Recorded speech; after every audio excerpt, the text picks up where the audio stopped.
सामान्य हो जाता है, उसका आकर्षण नहीं रहता, उसका लगाव नहीं रहता, उसमें मोह माया कम हो जाती है, उसमें तेरा मेरा कम हो जाता है। मेरो तो गिरधर गोपाल दूसरों न कोई। मीरा की भक्ति में ये वाक्य बहुत काम आता है, बहुत बोलने में आता है। सूरदास जी क्या, तुलसीदास जी क्या, देवचंद्र जी, आनंदगंज जी, आनंदगंज मस्त योगीराज एक अपनी आत्मा की धुन में, परम पद पाने की ख्वाहिश में अपने जीवन में बाह्य जगत से संबंध तोड़ लेते हैं, बाह्य जगत से संबंध छोड़ देते हैं, बाह्य जगत की मोह माया कम हो जाती है और परमात्मा के प्रेम में, परमात्मा की प्रीति में, परमात्मा की भक्ति में अपनी जीवन की सारी शक्ति का उपयोग करते हैं। उपयोग करते करते बाह्य जगत की रिद्धि सिद्धि सब उनकी साधना के प्रभाव से उनमें प्रकट हो जाती है। पर प्रकट होने के बाद भी उन्हें कुछ चाहिए नहीं,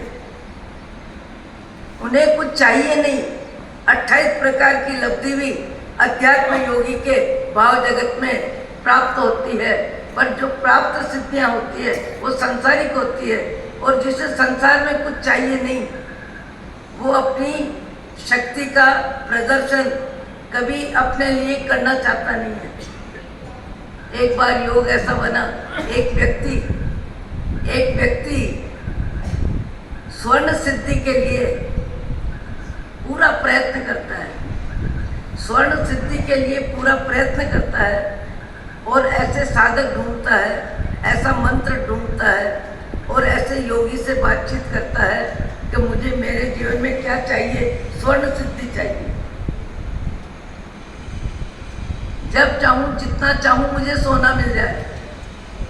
बाह्य आत्मा, संसारी आत्मा, मोहाधीन आत्मा, शरीर में मैं बुद्धि में जीने वाली आत्मा दुनिया से चाहती क्या है? दुनिया से चाहती क्या है? परमात्मा का भक्त दुनिया में रह के दुनिया से कुछ नहीं चाहता।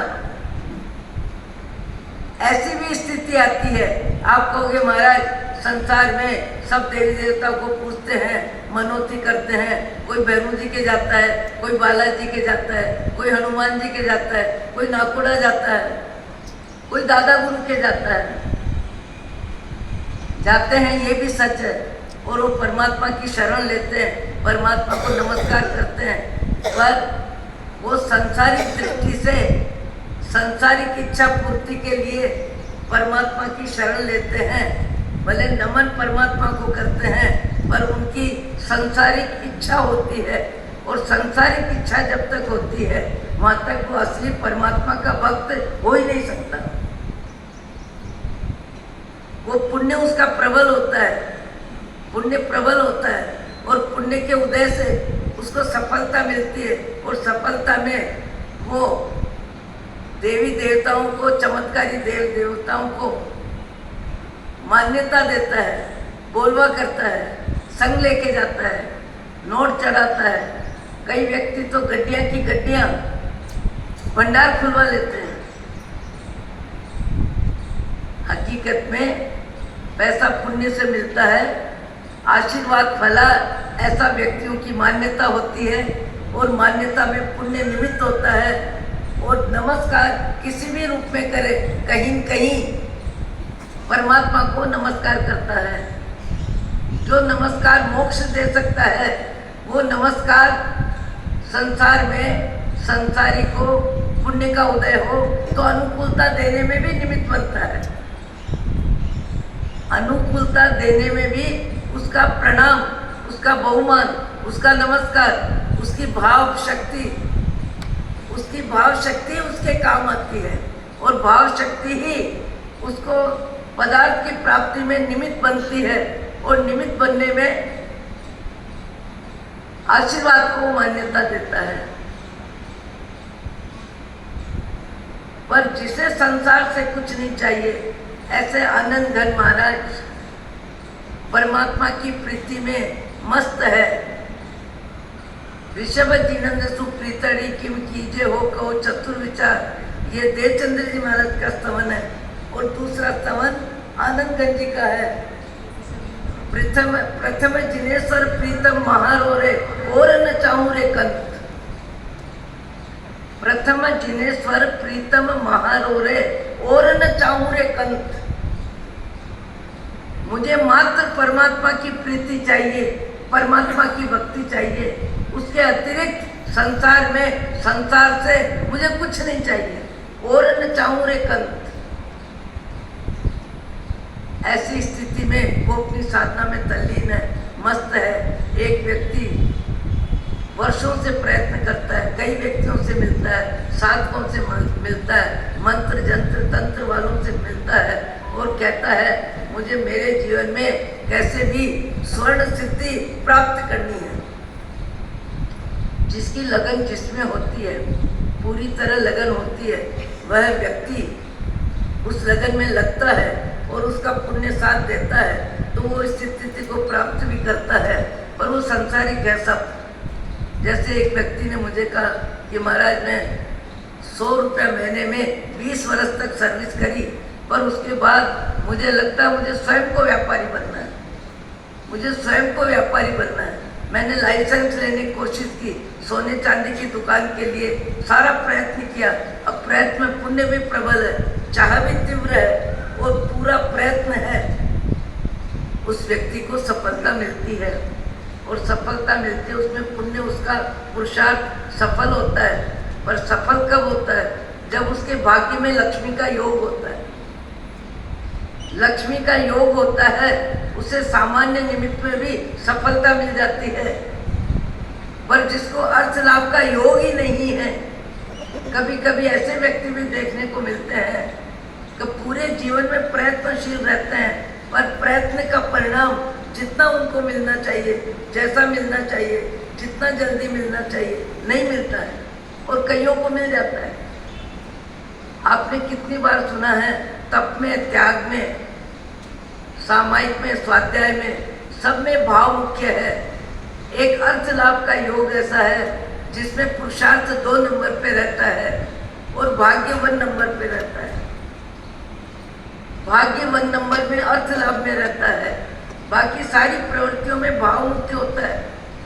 यहाँ आनंदगंज जी महाराज का भाव मुख्य परमात्मा की भक्ति में, परमात्मा के स्मरण में, और वो चाह वाला जिसको स्वर्ण सिद्धि चाहिए, स्वर्ण सिद्धि चाहिए, प्रसिद्धि चाहिए, परिवार चाहिए, छूटने वाले संसार में व्यक्ति की बहुत प्रीति होती है, बहुत चाह होती है, बहुत उमंग होती है, बहुत अभिलाषा होती है। कई प्रकार के विचार व्यक्ति के जीवन में चलते रहते हैं और पुण्य का योग होता है तो उसका पुरुषार्थ सफल भी होता है। पर यहाँ स्वर्ण सिद्धि की प्राप्ति के लिए जो बैठा है उसको वांछित फल मिलने की तमन्ना है, प्रयत्न है, पर परिणाम नहीं है। एक रोज आनंदगंज महाराज निकल रहे हैं और निकलते देखा उस व्यक्ति ने, ये कोई योगी है, साधक है, अभी तक मेरा प्रयत्न सफल नहीं हुआ, मैं इनसे प्रार्थना करूं, शायद इनकी शक्ति से मेरी इच्छा पूर्ति हो जाए। वो आनंदगंज महाराज को कहता है, महाराज मुझे संसार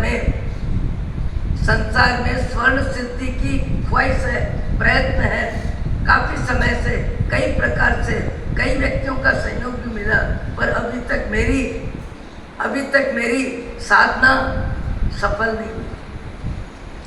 आप यदि उत्तर साधक बन जाते हैं तो हो सकता है कि मेरे को सफलता मिल जाए। आनंदगंज महाराज ने कहा, तो किससे चाहता है, क्या चाहता है? किससे चाहता है और क्या चाहता है? जो किसी से कुछ नहीं चाहता उससे तुम स्वर्ण सिद्धि चाहता है। जो संसार में संसार से कुछ नहीं चाहता, मात्र परम पद प्राप्ति का ही प्रयत्न है, उसी में लगन है, उसी में उत्साह है और उसी में पूरा समय शक्ति का समर्पण है। उन्होंने कहा ठीक है, यदि तेरी ऐसी इच्छा है तो मैं सहयोगी तो नहीं बनूंगा, पर तेरे को वो लाभ मिल सकता है, लाभ मिल सकता है।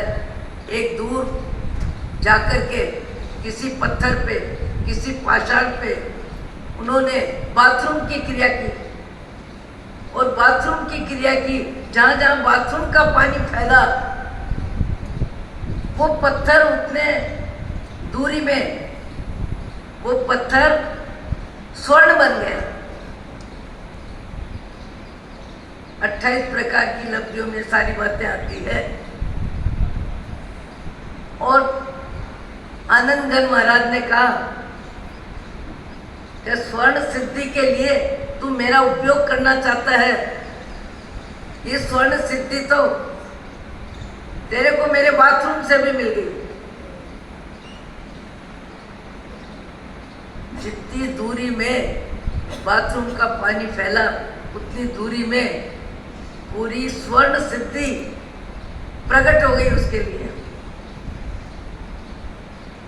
देखिए व्यक्ति का भाव जगत, व्यक्ति की निर्मलता, व्यक्ति की पवित्रता, जिसको इंद्रियों की चाह नहीं, इंद्रियों के सुख की कामना नहीं, संसार में प्रसिद्धि नहीं, प्रशंसा नहीं, कीर्ति नहीं, कुछ नहीं चाहिए, जिसे ऐसे आनंद घन महाराज को ऐसी ऐसी लब्धियां प्राप्त हो गई थी जिन लब्धियों के माध्यम से वो कोई भी चमत्कार दिखा सकते थे, पर उन्होंने जीवन में चमत्कार को महत्व दिया ही नहीं। और उन्होंने उस व्यक्ति की सफलता के लिए केवल बाथरूम क्रिया निमित्त बनी। परमात्मा का जो असली भक्त होता है उसको परम पद की प्राप्ति में प्रयत्न में सफलता मिलती है, पर वो लगन लगे तब, वो भाव जगे तब। जैसे इंद्रभूति गौतम स्वामी का भाव जगा, चंदनमाला का भाव जगा, मृगावती जी का भाव जगा, मीरा का भाव जगा। और भाव जब जगता है, जिसका पूरी तरह भाव जगता है, उसे संसार में संसार से कुछ नहीं चाहिए। वो लगन असली होती है, वो लगन परम पद की होती है। और वो लगन आज भी संसार में कभी कभी किसी किसी को लगती है, और हमको कभी कभी ऐसे व्यक्ति देखने को भी मिलते हैं, ऐसे व्यक्ति देखने को भी मिलते हैं। पर्वाधिराज पर्युषण पर्व के आने पर हमारे समय शक्ति का अधिक उपयोग परमात्मा भक्ति में होना चाहिए, परमात्मा के गुणों के स्मरण में होना चाहिए। द्रव्य पूजा, भाव पूजा, अंग पूजा, अग्र पूजा, द्रव्य पूजा, अभिषेक, द्रव्य पूजा, चंदन पूजा, द्रव्य पूजा, पुष्प पूजा, द्रव्य पूजा, धूप पूजा, द्रव्य पूजा, आरती मंगल दीवा, ये सब किस में आते हैं? द्रव्य पूजा में। और द्रव्य पूजा में भी अंग पूजा और अग्र पूजा। अंग पूजा चंदन, जिससे परमात्मा का स्पर्श होता है, और अग्र पूजा में धूप, दीप, नैवेद्य, ये सब अग्र पूजा, यानी जो सामने परमात्मा के सामने समर्पण भाव से अपनी शक्ति का उपयोग करता है, उसको अग्र पूजा कहते हैं। अंग पूजा, अग्र पूजा। और अग्र पूजा के बाद असली भक्त उन दोनों प्रवृत्तियों को भी विराम देता है, उन दोनों प्रवृत्तियों में भी निस्सी निस्सी कर देता है। और उसके बाद भाव पूजा, भावों में पूजा, भावों से पूजा, परमात्मा के गुणों के प्रति बहुमान की जब शुरुआत करता है, तब वो द्रव्य पूजा से संबंधित विचारों को भी विराम देता है। और विराम देके इर्यावयम का पाठ करता है। और इर्यावयम के पाठ में पहले जगत के जीवों से क्या करता है? परमात्मा की भक्ति। उससे पहले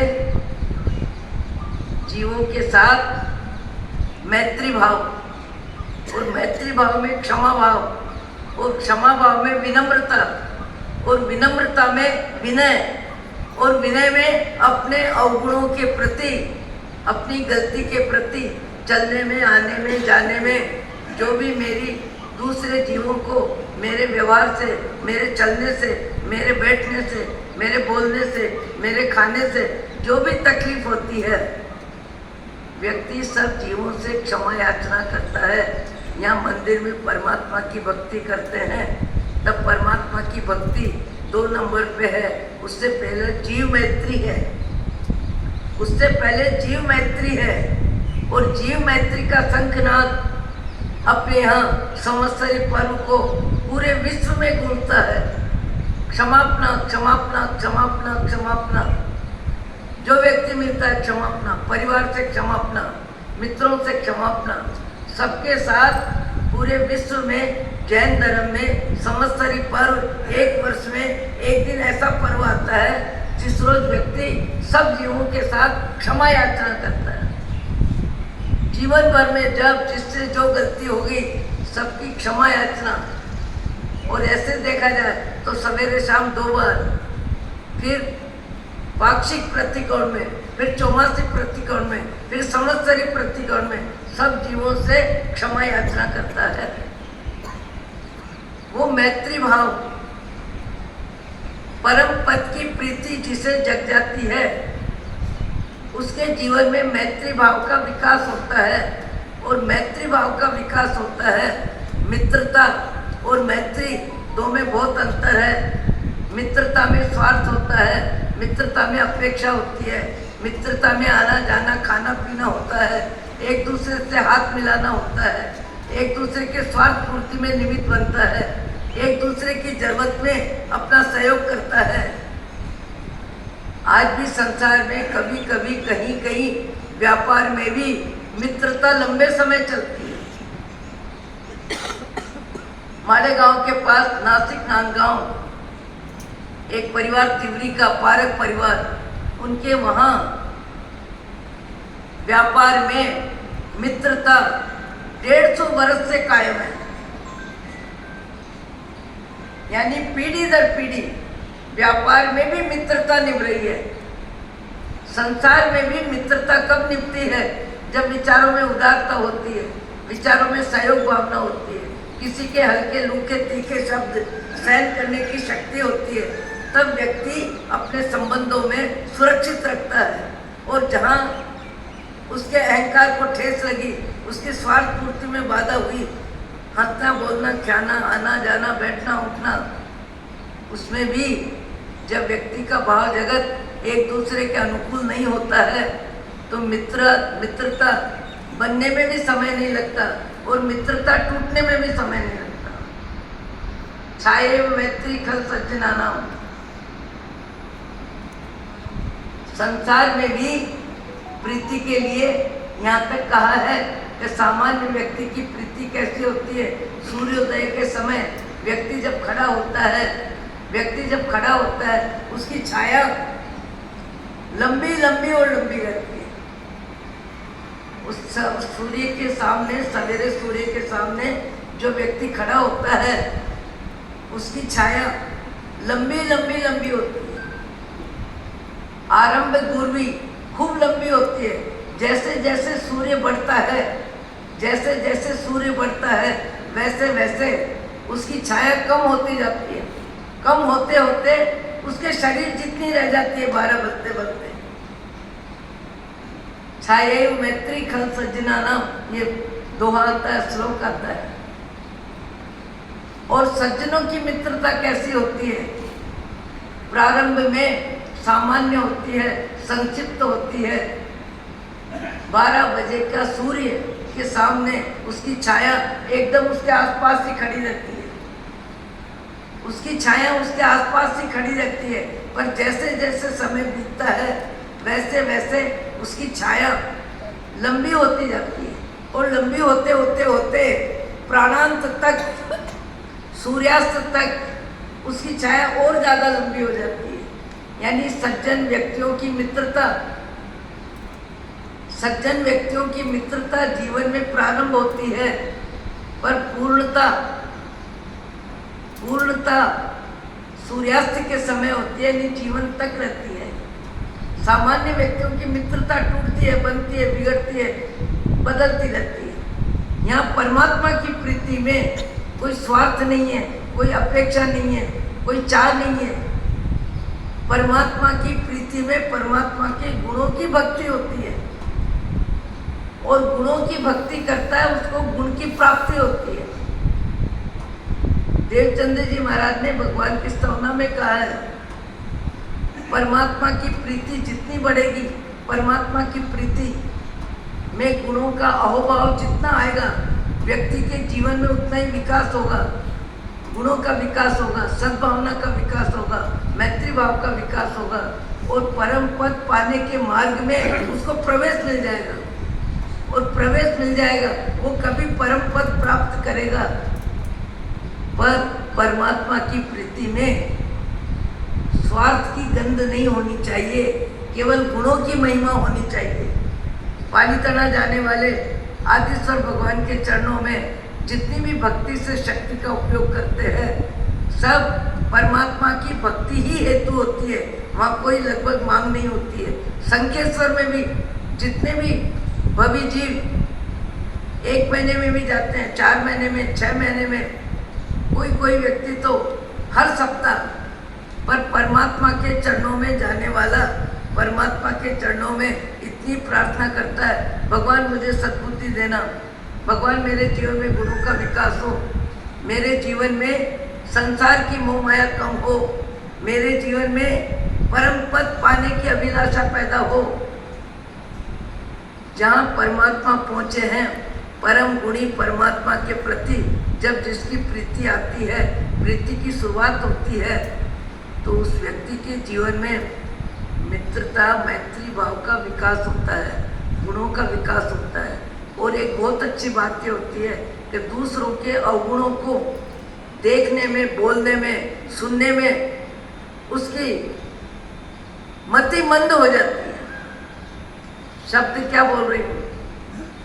दूसरों के निंदा में, आलोचना में, बुराई में जो परमात्मा की प्रीति का जिसे फल मिलता है, उसके जीवन में दूसरों की गलतियां बोलने में, दूसरों की गलतियां देखने में, दूसरों की गलतियां सुनने में, उसका भाव जगत में उसकी बुद्धि मंद हो जाती है, बुद्धि रुचि नहीं लेती है, मन तैयार नहीं होता है, जिह्वा दबती है। जैसे दही जमता है जिह्वा में, ऐसे वो सुनता है तो अधूरे मन से सुनता है। कई परिवार है, परिचित है, सगे संबंधी है, मित्र है, वो किसी की आलोचना कर रहे हैं और आलोचना करते समय सामने वाला बैठा है, उसको सुनना पड़ रहा है, सुनने का मन नहीं है, पर मना भी नहीं कर सकता, बात काट भी नहीं सकता, संबंध इतने गहरे हैं, इतने निकट के हैं। ऐसे समय में व्यक्ति अपने मन को काफी कोशिश करके अलग थलग रखता है, अपने मन को अलग थलग रखता है। कभी कभी तो कई बहनें कहती है, महाराज संसार में सब कार्यक्रम करना पड़ता है, विवाह शादी सगाई में गीत गाने में जाना पड़ता है और गीत गाने में रुचि भी नहीं है। मैं संसार में हूँ पर मेरी संसार में कोई रुचि नहीं है, पर व्यवहार में सारा नाटक करना पड़ता है, सब जगह जाना पड़ता है, संबंध निभाना पड़ता है, पर वहाँ जाने के बाद भी गीत गाने वाले गीत गाते हैं, मैं तो मन ही मन नवकार मंत्र का स्मरण करता हूँ। अब कोई जीवा नहीं हिला रहा है तो नहीं हिला रहा है। वो बहन कहती है मुझे 1 घंटा पौन घंटा निवृत्ति का मिल जाता है, दूसरी कोई प्रवृत्ति नहीं होती है, व्यवहार निभ जाता है, मैं समाज में, परिवार में, रिश्तेदारी में दिखाई देती हूँ, उसके बाद भी मेरा मन परमात्मा के स्मरण में लगता है। मैं नमो अरियंताणम का जाप करती रहती। ये मनुष्य का मन है, कौन मन को कब कहाँ लगाता है, किसमें लगाता है, कितना लगाता है। संसारी जीवों का मन सब जगह लगता है, कपड़े बदलने में भी मन लगता है, खाने में भी मन लगता है, कहाँ मन नहीं लगता, संबंध में भी लगता है, परिवार में भी लगता है, नए पुराने सामान में भी लगता है, सब जगह मन लगता है। संसार की विचारों में जिसका जीवन तीव्र मोह में होता है, उसका मन परमात्मा की लगन में नहीं लगता, परमात्मा के स्मरण में भी नहीं लगता। माला भी फेरेगा, हाथ में माला लेके भी ऐसे ऐसे ऐसे ऐसे उसकी आँख घूमती रहती है, उसकी आँख घूमती रहती है, इधर उधर देखता रहता है। किचन में कौन आया, चाय किसने पी, दूध किसने गर्म किया,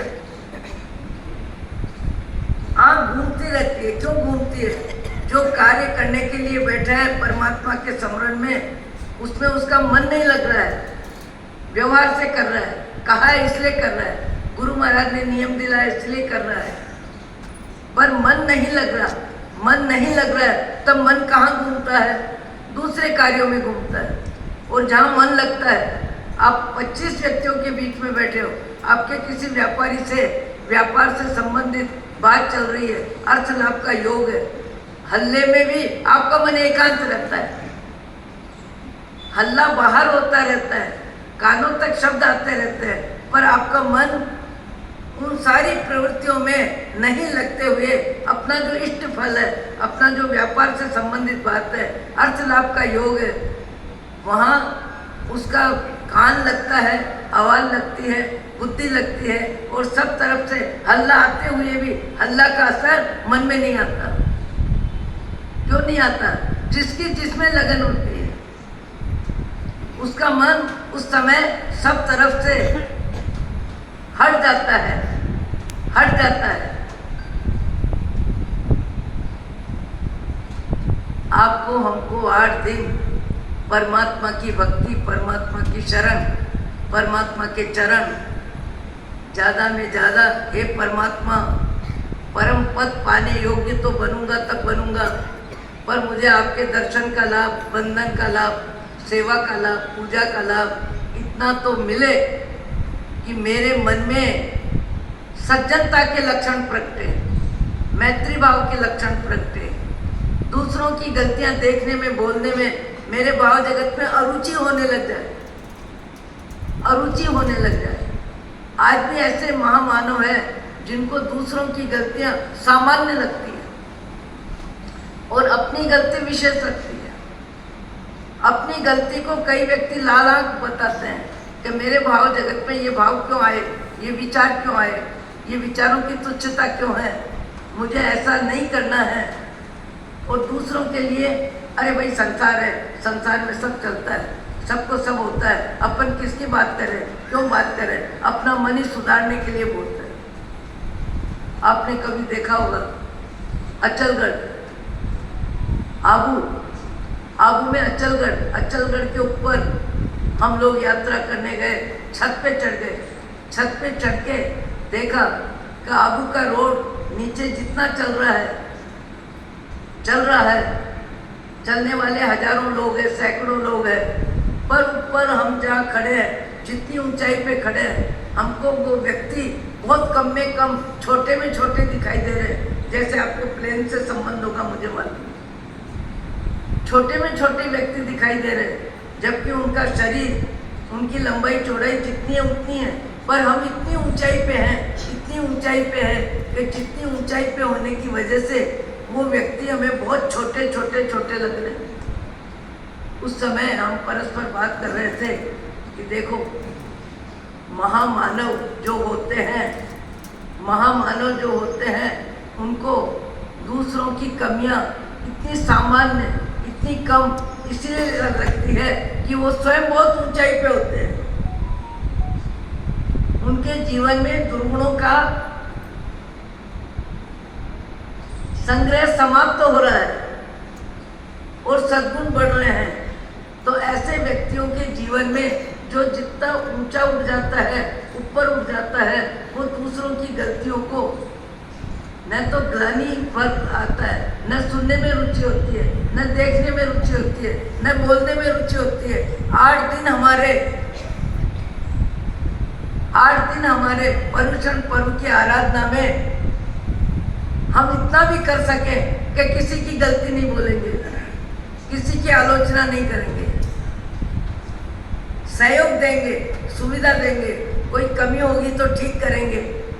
पर्वराधिराज पर्युषण पर्व में भोजन की व्यवस्था, सादर में भक्ति, आने वालों को सुविधा देना, सादर देना, सब कार्य करेंगे, पर उसमें भी विवेक रखेंगे। हमारे शब्दों में आक्रोश ना आवे, आवेश ना आवे, तेजी ना आवे, किसी की गलती बताने का भाव नहीं आवे, बल्कि दूसरों की गलती में अपने आप को सम्मिलित करने का भाव आवे। सामान्य व्यक्ति अपनी गलती में दूसरों की गलती को खड़ा कर देता है कैसे भी। सज्जन व्यक्ति दूसरों की गलती में अपने को सम्मिलित कर लेता है। ये व्यक्ति की आकृति नहीं, ये व्यक्ति की प्रकृति की पहचान है, और प्रकृति में भी इंसानियत की पहचान है, और इंसानियत में भी सज्जनता की पहचान है, और सज्जनता में भी सद्गुरु की कृपा है और परमात्मा की कृपा है। उसके भाव जगत में ऐसी ऊंचाई आती है। और जो व्यक्ति अपने जीवन में जितना ऊपर उठता जाता है, जितना ऊपर उठता जाता है, उसका जीवन उतना ही पवित्र बनता है, प्रामाणिक बनता है, श्रद्धेय बनता है, दूसरों के लिए आदर्श उदाहरण बनता है। आज भी कई व्यक्ति ऐसे हैं, कहीं कहीं कभी कभी नाम गाम नहीं बताते हुए 2-4 व्यक्ति मेरे भी संपर्क में ऐसे हैं कि जिनको क्रोध दिलाने की कोशिश की जाए, कोई कार्यक्रम किया जाए। एक बार का प्रसंग है, शहर का भले नाम ले, एक 4 मंजिल का उपासरा बना है, और 4 मंजिल में एक मंजिल में एक व्यक्ति ने लाभ लिया है, 1,80,000 जो भी 80 लाख जो भी है। एक व्यक्ति मुख्य व्यक्ति है जो कहता है कि 4 मंजिल में क्या नाम देना, एक नीचे ही चारों के नाम दे दो, चारों के पिता के नाम दे दो कि इन्होंने एक मंजिल का लाभ लिया। और दूसरे 21,000, 31,000, 11,000 देने वालों का सामने एक लिस्ट लगा दो। योग ऐसा बना कि उन चारों व्यक्तियों के नाम पहले लिखे गए, चारों व्यक्तियों के नाम तो लिखे गए, और जिनके नाम आने हैं 21, 31, 11,000 में, उनके नाम अभी लिखे नहीं गए। बीच की उम्र के व्यक्ति जिनकी बुद्धि में उछल कूद है, अपने विचारों का महत्व है और विचारों के प्रति विचार करने की क्षमता नहीं है, ऐसे व्यक्तियों का ग्रुप पर्यूषण के 2 दिन पहले वहाँ पहुँच जाता है, 8-10 व्यक्ति, और 4 व्यक्ति जो समाज में, परिवार में, सब जगह अति अच्छी क्वालिटी के लोग हैं, उनके बाप दादाओं के नाम को पत्थर लेके तोड़ देते हैं,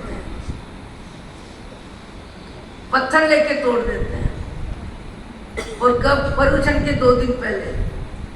फिर उनमें से किसी प्रमुख व्यक्ति को मालूम पड़ा कि ऐसा हो गया है। उस व्यक्ति ने सबसे पहले उनको फोन किया, जिन के 75 लाख थे, उन सबको फोन किया कि ऐसी दुर्घटना हो गई है। अति क्रोध में, अति अहंकार में उन्होंने मानवता के संस्कारों को 0 पॉइंट करके गलती की है। पर आपकी हमारी समझ इसी में है कि आपको हमको उस स्थान पर खड़े नहीं होना है, जाना नहीं है, देखना नहीं है, अन्यथा ये पर्यूषण पर्व और रोड का उपासना और परसों संवत्सरी आप जाते हैं, मैं जाता हूँ, तो आपके मेरे पीछे भी 50 व्यक्ति, 25 व्यक्ति चले जाएंगे, और सामने वाले तोड़ फोड़ करने वाले व्यक्तियों के साथ हंगामा मचा देंगे। आपकी हमारी समझ इसी में है कि संवत्सरी पर्व सामने आ रहा है, हमको क्षमा भाव में रहना है। पत्थर पे नाम तोड़ने से कोई नाम टूटता नहीं है, और पत्थर में नाम लिखा रहने से कोई नाम लिखा नहीं रहता है। ये सामान्य बातें हैं। अपना जैन धर्म क्षमा भाव में महत्व देता है, समता को महत्व देता है, अनासक्ति को महत्व देता है। हमारे परमात्मा तो वीतराग होते हैं जो सब कुछ छोड़ के जंगल में जाते हैं, हम उनके अनुयायी हैं। उस व्यक्ति ने ऐसा माहौल बनाया कि संवत्सरी पर्व पे कहीं किसी के क्रोध के शब्द न निकले, कड़वे शब्द न निकले, वातावरण न बने, किसी को मालूम नहीं पड़े क्या हुआ है। उसकी चर्चा में ही कह दिया है सब मौन कर लेना। चारों व्यक्तियों ने जैसे मौन ही कर ली, और वो समय निकल गया, शांति से निकल गया, अच्छे से निकल गया। फिर जिन्होंने पत्थर तोड़ने की गलती की, उनको अपनी गलती समझ में आई कब? जब प्रतिकार नहीं हुआ, सामने वाले नाराज नहीं हुए, सामने वाले ने 2 कड़वे शब्द नहीं बोले। जब क्रोध में क्रोध मिले तभी तो क्रोध बढ़े, क्रोध में क्रोध सामने वाले का नहीं मिले तो क्रोध बढ़े कैसे? ऐसी स्थिति में जिन्होंने तोड़ा उन्हीं व्यक्तियों ने फिर वापस नाम लिखा दिया। कब?